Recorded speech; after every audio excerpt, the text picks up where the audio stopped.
Today is the first day of National Suicide Prevention Week, and September 10th is World Suicide Prevention Day, which brings to light a very important topic to discuss with teenagers.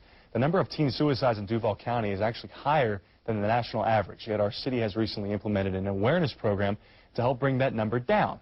Joining us now to explain is Dr. Vicki Waytowich of Daniel, Florida's oldest child service agency. Vicki, thank you so much for joining us.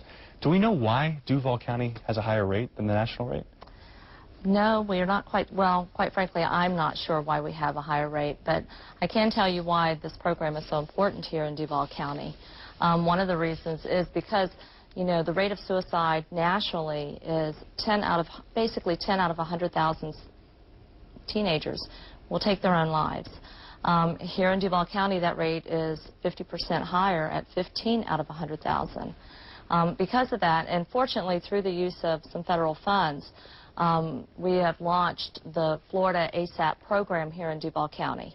What ASAP is an Adolescent Suicide Awareness and Prevention Program.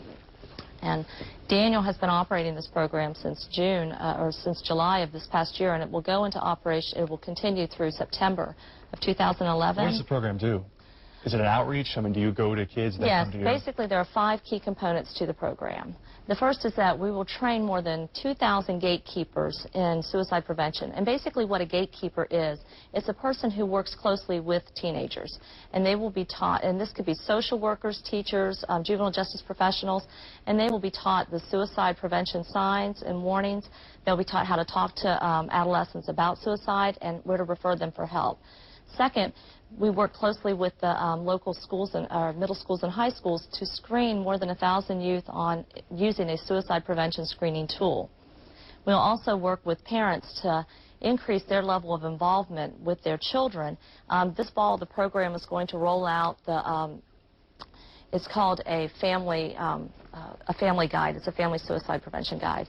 And basically it's going to provide tips and strategies for parents and families on how to prevent teen suicide, and they can use that with not only their own teens but also throughout their community. Well, if you're a parent, I mean, that's the biggest concern. If you have a child, what are the prevention, I mean, what are the signals? I mean, what should a parent look out for if they think their child might have some kind of depression issue?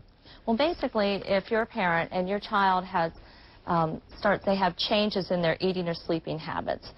They lose interest in activities that they normally were engaged in, such as music or sports, drug and alcohol use, a lack of concern about their appearance or hygiene, school problems, giving away their personal possessions, withdrawal from families and friends.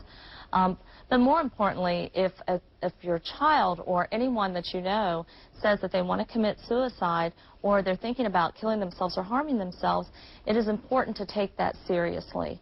And that person, that young person or that adult needs to speak to a qualified mental health professional immediately. All right, Vicki, thank you so much. It's scary to think that it affects kids more here than, you know, other average kids. And there are 2 hotlines that people can call if they're thinking about harming themselves, and that's 1-800-SUICIDE or 1-800-273-TALK. Okay. More information, of course, on news4jax.com as well.